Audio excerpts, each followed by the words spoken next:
Study IQ IAS, अब तैयारी हुई अफोर्डेबल। नमस्कार दोस्तों, स्वागत है आप सभी का स्टडी IQ में। मैं हूं आपका दोस्त राहुल सायगांवकर। दोस्तों, आज हम लोग एक बहुत ही दिलचस्प चर्चा करने वाले हैं which is connected to artificial intelligence. AI is the buzz word, isn't it? हर दिन या फिर हर ऑल्टरनेट डे हमें खबरें आती है कि AI ने ये कर लिया, मशीन लर्निंग की वजह से हम लोग ये कर सकते हैं, आर्टिफिशियल इंटेलिजेंस की वजह से, मशीन लर्निंग की वजह से, रोबोटिक्स की वजह से ह्यूमंस का काम काफ़ी आसान हो चुका है। हर दिन एक नई खबर आती है, हर दिन इनोवेशन के बारे में पता चलता है। रोज़मर्रा की लाइफ में हम लोग ये सारी खबरें बहुत सारी सुनते हैं, इजंट इट? लेकिन आज हम लोग बात करने वाले हैं AI की वजह से हमारी क्रिएटिविटी के ऊपर कोई खतरा है क्या? That would be the theme of our discussion. What is the connectivity between artificial intelligence and our creativity? In fact आपके लिए एक सवाल है यहाँ पे। सवाल है ये, will AI creativity outdo human imagination? इसी सवाल के बारे में हम लोग डिस्कशन करने वाले। अगर इस सवाल का जवाब यस होगा, खतरे की घंटी है। अगर इस सवाल का जवाब नो होगा तो ठीक ठाक है, राइट? नो इश्यूज, उतना ज़्यादा प्रॉब्लम है नहीं। लेकिन अगर AI हमारी क्रिएटिविटी, हमारी इमेजिनेशन को भी आउटडू कर देगा तो ह्यूमंस किस सिचुएशन में पहुंच जाएंगे, उसके ऊपर हमारी चर्चा चलने वाली है, राइट? एक स्पेक्युलेटिव डिस्कशन होने वाली है। इनफैक्ट इस डिस्कशन के अंत में मैं आपको कुछ इंपॉर्टेंट चैलेंजेस के बारे में बताऊंगा connected to artificial intelligence.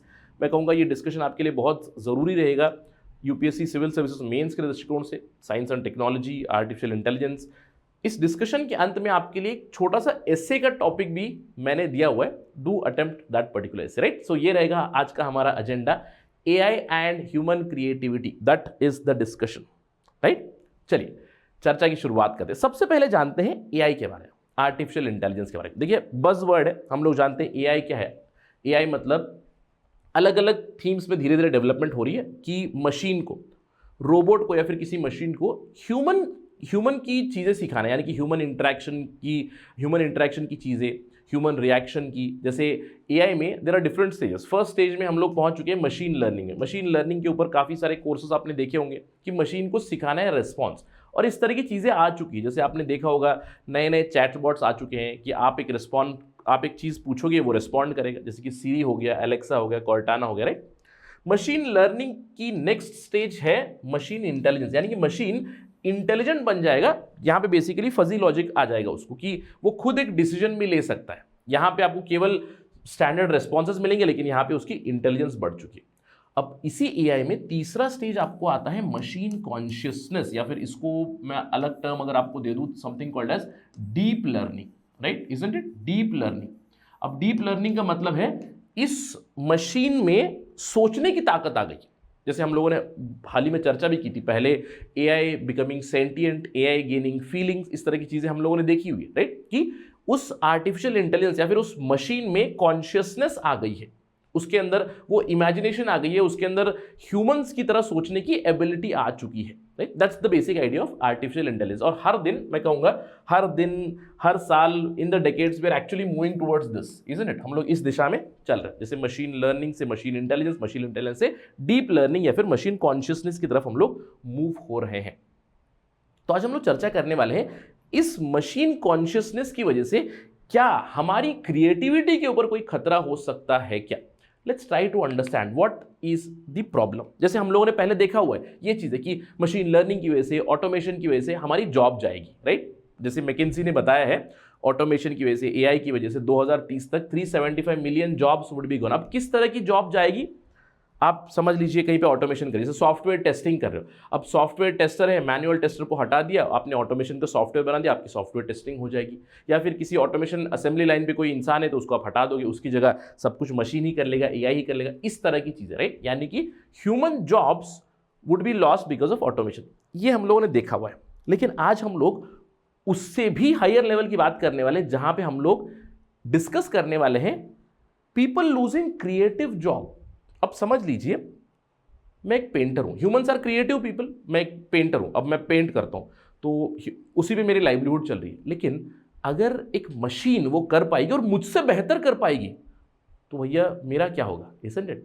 Humans are by nature creative, isn't it? ये हमें पता है। जैसे पेंटिंग ही नहीं, जैसे अब समझ लीजिए मैं पोएट हूं, मैं एक पोएम लिख सकता हूं, एक गीतकार हूं, मैंने गाना लिख दिया।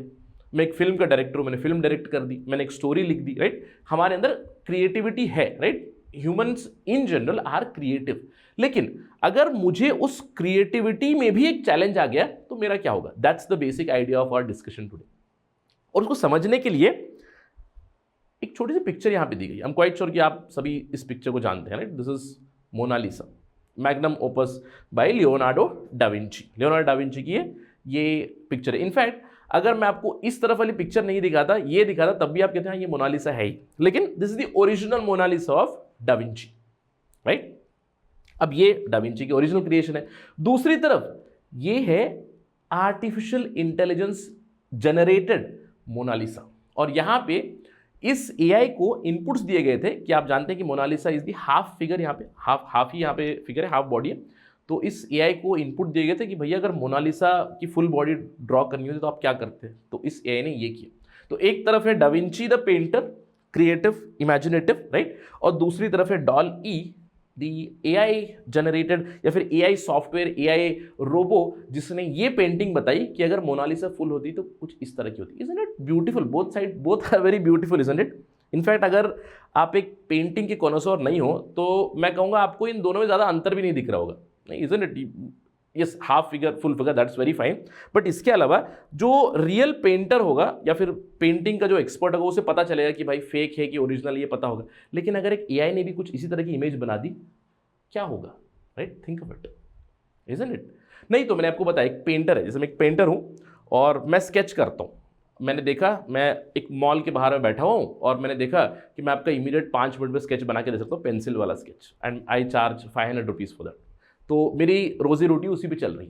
लेकिन अभी एआई की वजह से कुछ इस तरह की चीज़ें डेवलप हो चुकी। देखिए, you can see here artist सैडी Clayton with AI Aida, right? Aida the creator, ये एक ऐसा रोबो है, आइडा द क्रिएटर। ये आपको देखेगा basically, it continuously watches you, और उसका जो हाथ है ये चलता रहेगा। आप यहाँ पे देख सकते हो, दिस इज अ रोबो जिसका हाथ यहाँ पे चलेगा। और अगर मैंने बता दिया कि मेरी राहुल सर की आप एक स्केच बना दो, तो बस देखेगा और स्केच बना के दे देगा। Imagine this. और अगर ये ह्यूमन क्रिएटिविटी, ह्यूमन आइडियाज से भी बढ़िया से बनाने लगा तो हमारा क्या होगा? ये तो मैं आपको बस केवल पेंटिंग की बात बता। आप इमेजिन कीजिएगा, जिस तरह से मैं आपको पढ़ा रहा हूँ, जिस तरह से मैं आपको बता रहा हूँ, तो एक एआई ये कर सकता है तो हमारी क्या जरूरत पड़ेगी? Isn't it? That's the big question. For instance, creativity में अगर आप बात करें, एआई एक मूवी बनाने वाला है। अब मूवी के लिए डायरेक्टर लगता है, ऑफ कोर्स प्रोड्यूसर तो लगेगा, पैसा डालना पड़ेगा, लेकिन एआई के लिए डायरेक्टर लगता है, cinematographer, etcetera etcetera, story writer, dialogue writer, सब कुछ एआई कर रहा है। यहाँ पे इंसानों का क्या? Can AI create better recipes then humans? कि खुद ही एक रेसिपी बना देगा कि आपको एक डिश बनानी है, राइट? आपको बिरयानी बनानी है, तो आपने देखा कि एआई यार मुझसे भी बढ़िया बिरयानी बनाने लगे, तो क्या होगा इंसान का, राइट? इसके अलावा अलग अलग क्रिएटिव थॉट्स होते हैं हमारे। जैसे मैंने आपको बताया था, अगर मैं एक पोएट हूँ, पोएट क्या करते हैं? पोएट यार जो कहते हैं ना कि समंदर की तह में जाकर मोती ढूंढ निकाले, that's the basic idea of poet, isn't it? लेकिन just think of this, create a personalized poem with artificial intelligence. कहां गई क्रिएटिविटी? इसलिए दैट्स द डेंजर। अगर एआई उस लेवल पे पहुंच गया कि वो हमारी इमेजिनेशन को मैच कर लिया, फिर हमारी इमेजिनेशन, हमारी क्रिएटिविटी से भी ज़्यादा चीज़ें करने लगे, तो हमारा क्या होगा? और इसी चीज़ को हाईलाइट भी किया था इलॉन मस्क ने बताया था कि 3 एग्जिस्टेंशियल थ्रेट्स है, रिलीजियस एक्सट्रीमिज्म और एआई गोइंग रॉन्ग, राइट? एक तो यहाँ पे डिक्लाइनिंग बर्थ रेट ही सेज, और दूसरा है एआई गोइंग रॉन्ग। और this is the classic case of AI going wrong, कि इमेजिन कीजिएगा कि AI can outdo my imagination, AI can outdo my creativity, तो मेरा क्या रह जाएगा? What is the future of humanity? हमारा क्या बच जाएगा? We will simply be passive consumers, no creativity, nothing. जैसे कोई पोएम नहीं लिख रहा है, कोई पेंटिंग नहीं बना रहा है, कोई गाने नहीं लिख रहा है, राइट? कोई क्रिएटिव चीज कर ही नहीं रहा है, everything is AI dependent. We will simply be passive consumers, isn't it? Right? Consumers. इसको सोचकर ही एक अजीब सी फीलिंग नहीं आती है कि क्या चल रहा है, ये चल क्या रहा है, कि अगर ऐसा हुआ तो यार हमारा तो अस्तित्व के ऊपर ये क्वेश्चन मार्क आ जाएगा। लेकिन अभी फिलहाल मैं कहूँगा उतना डरने की बात नहीं है। जैसे मैंने आपको बताया, उस सवाल का हम लोग जवाब लेने वाले हैं, तो अभी फिलहाल उतना डरने की बात नहीं, क्योंकि इसके ऊपर एक डिबेट भी छिड़ चुका है। यहाँ पे एक छोटा सा पैराग्राफ आपके लिए दिया हुआ है, is AI generated content meaningless? तो ये पैराग्राफ लिखता है, the meaning of the content generated by AI is often debated. It is often debated. Yes, of course. Some people believe AI generated content is meaningless, while some others argue that it is capable of creating meaningful and valuable content. अब ironically ये जो पूरा paragraph लिखा गया ये भी AI द्वारा ही लिखा गया, राइट? लेकिन जैसे कि मैंने आपको बताया उतना अभी फिलहाल खतरे की घंटी नहीं है, क्योंकि हम लोग उस लेवल पे नहीं पहुंचे कि डीप लर्निंग या फिर इमेजिनेशन, क्रिएटिविटी उस स्तर पे नहीं पहुंचे। कई सारे प्रोपोनेंट्स जो कहते हैं अभी फिलहाल एआई और मशीन लर्निंग में कॉन्शियसनेस कंप्लीटली आई नहीं है, राइट? व्हाट एआई और machine learning can do, it is simply imitate. जैसे कि मैंने आपको बताया कि जो भी मैंने आपको पिक्चर्स भी बताया यहाँ पे, आई शोड यू मोनालिसा, इस एआई ने किया क्या कि सिंपली इमिटेट कर दिया। अब डाविंची ने तो अपनी क्रिएटिविटी से, इमेजिनेशन से ये वाली पेंटिंग बनाई थी, लेकिन इस डॉल ई ने क्या किया, इसने बस मैं कहूँगा कॉपी पेस्ट किया, लेकिन much better way, isn't it?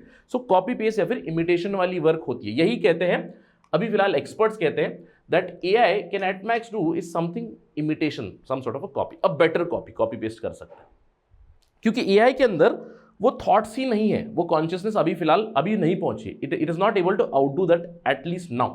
क्योंकि देखिए एक आर्टिस्ट को, एक क्रिएटर का क्या होता है कि अलग अलग मूड्स होते हैं, अलग अलग थॉट्स। जैसे किसी को पोएम लिखना है या फिर किसी को बुक लिखनी है, जैसे आपने सुना होगा राइटर्स ब्लॉक, तो उस एआई के साथ तो राइटर ब्लॉक का कॉन्सेप्ट ही नहीं है, राइट? अब कुछ लोगों ने देखा होगा कि मुझे एक अलग लेवल पे होना पड़ता है मेंटली टू क्रिएट समथिंग। जैसे आपने देखा होगा नॉर्मली टैटू आर्टिस्ट वगैरह के साथ देखा होगा कि अगर टैटू आर्टिस्ट है, क्रिएटिव टैटूज वगैरह बना रहे हैं, वो कहते हैं कि नहीं मैं नॉर्मली नहीं कर सकता, राइट? कोई कहता है कि I have to consume alcohol to do it, या some level of different consciousness I have to go and then create things. तो AI cannot feel it, right? AI cannot feel the emotions और the feelings that humans have. अभी फिलहाल वो उस level पे नहीं पहुंचे हैं। लेकिन अगर हम लोग इस डिबेट की बात करें, where exactly are we today? दो स्तर है, एक तो इंटेलिजेंस, ऑफ कोर्स इंटेलिजेंस या फिर नॉलेज की हम लोग बात करें तो मैं कहूंगा AI has been a very great equaliser भी नहीं, इनफैक्ट वो हमें बीट कर देगा। अब जैसे एआई बेस्ड चेस प्रोग्राम से, राइट? चेस खेल रहे हो आप उस एआई के साथ नहीं जीत सकते, इजंट इट? एट मैक्स में कहूँगा ड्रॉ वगैरह कर ही सकते हैं। तो AI is a very great equaliser when it comes to intelligence, क्योंकि इंटेलिजेंस उनके डेटाबेस में चीज़ें पहुंच चुकी है। जैसे हम लोगों ने ही बनाया है उन्हें, लेकिन उनकी थॉट प्रोसेस, उनकी calculative speed etcetera human mind से भी ज़्यादा बन चुकी है, ऑफ कोर्स। लेकिन हम लोग बात करें इमेजिनेशन की या फिर क्रिएटिविटी की, अभी फिलहाल वो वहाँ पे नहीं पहुँचे। ऑल्दो कुछ रिपोर्ट्स वगैरह आपको क्लेम करेंगी कि artificial intelligence is slowly and steadily gaining consciousness, it is becoming scented, उनके अंदर फीलिंग आ रही है एटसेट्रा, तो वो क्रिएटिव बन सकते हैं आगे चल के। अभी फिलहाल तो मैं कहूँगा वो हमारी क्रिएटिविटी के लिए बहुत बड़ा चैलेंज नहीं है, मैं कहूँगा as of now, right? As of now. लेकिन एक दूसरा स्कूल ऑफ थॉट भी है, वो कहते हैं कि AI can actually become enabler, हमारी इमेजिनेशन, हमारी क्रिएटिविटी के लिए एनेबलर बनेंगे। अब ये स्कूल ऑफ थॉट ये कहता है कि देखिए अब मुझे पेंट करना है, मेरी इच्छा है, मेरा पैशन है, मुझे पेंट करना है, बढ़िया पेंटिंग करनी है, लेकिन यार रोज़मर्रा की लाइफ में फंस गया हूँ मैं, मुझे काम भी करना है, मुझे पैसा भी कमाना है, मुझे मेरे दूसरे बहुत सारे जॉब्स है वो भी करना है। तो कुछ लोग कहते हैं, कुछ एक्सपर्ट्स कहते हैं कि एआई इस चीज़ में मदद कर सकता है कि वो आपकी दिमाग की जो मेंटल कैपेसिटी है, अब आपको ये पता है कि मुझे काम करना है, मुझे पैसे कमाने, मुझे एटसेट्रा करना है, वो चीज़ आप एआई की तरफ मूव कर सकते हो। यानी कि आपकी जो बेसिक जॉब से एआई की तरफ मूव करोगे, यानी कि आपकी ब्रेन की कैपेसिटी फ्री अप हो जाएगी, जिससे आपकी इमेजिनेशन, आपकी क्रिएटिविटी बढ़ सकती है।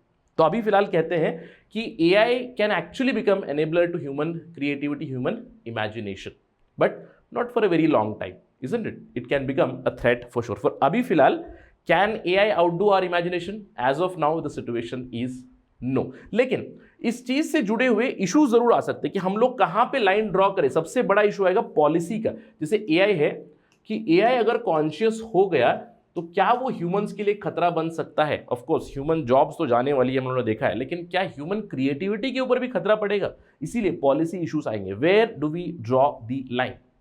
अभी फिलहाल भी जो आर्टिफिशियल इंटेलिजेंस है उनके साथ भी इशू आ जाएगी, issue of copyright, issue of patent, क्योंकि मैंने आपको बताया AI is perfectly capable of कॉपिंग, it is perfectly capable of imitation. जैसे ह्यूमंस कॉपी पेस्ट करने से भी बढ़िया वो कॉपी पेस्ट कर देते हैं, तो उससे कॉपीराइट की इशू आ जाएगी, पेटेंट की इशू आ जाएगी, सो लीगल इश्यूज भी आएंगे। इसके लिए हमें तैयार रहने की ज़रूरत है। जैसे जैसे एआई क्रिएटिविटी एट्सेट्रा बढ़ेगी तो दीज इश्यूज विल कम। इसके अलावा लायबिलिटी इशू आएंगे कि अगर एआई ने कॉपी कर दिया, उसकी वजह से कुछ नुकसान होगा तो कौन भरपाई करेगा, who will compensate for that, because AI can not do it, right? A is not a legal entity, so that is a problem. So we will be facing a lot of these issues in future, but अभी फिलहाल कई लोग ये सोचते हैं कि it might become a challenge in future. कई लोग सोचते हैं right now it is an enabler also, right?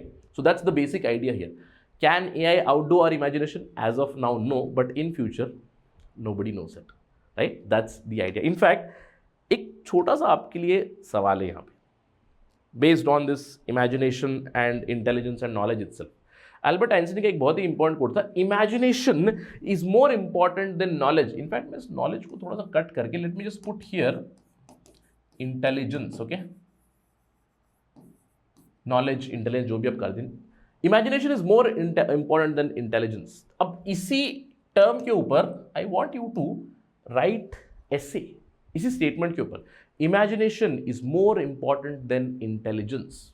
Right an essay, 1200 words का एसे लिखिएगा। अब यहाँ पे मैंने आपको एआई का एक दृष्टिकोण तो दे ही दिया, but you have to think of other dimensions as well. I hope कि इस डिस्कशन में आपको समझ में आ गया है कि AI can become a threat to our creativity.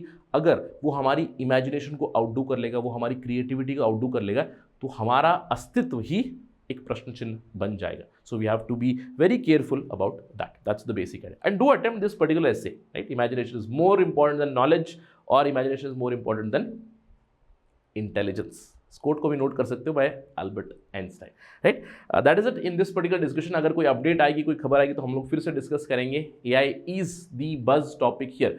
लेकिन जाने से पहले आपको ध्यान रखना है कि अगर आप यूपीएससी सिविल सर्विसेज की तैयारी करना चाहते हैं, आशा रखते हैं कि आप आईएएस बनना चाहते हैं, आईपीएस बनना चाहते हैं, सिविल सर्वेंट बनना चाहते हैं, तो study IQ is the stop for you. Study IQ का foundation batch is a one stop solution और हमारा बैच 9 शुरू हो रहा है 30 नवंबर से, और ये मुझे लगता है कि आइडियल होगा आपके लिए अगर आप प्रिपेयर करना चाहते हैं फॉर 2024 सिविल सर्विसेज एग्जामिनेशन। इसकी प्रीलिम्स रहेगी, मैं कहूँगा मई जून 2024 में, अभी तक कैलेंडर आया नहीं है, बट 2024 तक you will be completely prepared for your prelims and mains and interview also. ये सबसे कॉम्प्रिहेंसिव, सबसे अफोर्डेबल प्रोग्राम है। 19,000 में मैं कहूँगा, 18,999, 19,000 कह देता हूँ, 19,000 में आपको कंप्लीट कोर्स मिलेगा, जहाँ पे 1,000 घंटों से भी ज़्यादा लाइव क्लासेस आपकी चलेंगी, 1-to-1 मेंटरशिप मिलेगी, ग्रुप मेंटरशिप मिलेगी, the whole shebang, everything in this price itself. और आपको ये डिस्काउंटेड प्राइस चाहिए, you have to use my code Rahul live. हमारी वेबसाइट पे जाइएगा studiiq.com, या फिर हमारा ऐप डाउनलोड कीजिए from the app store to know more details. Do this as soon as possible. Thank you for watching this video. जय हिंद। Study IQ IAS, अब तैयारी हुई अफोर्डेबल।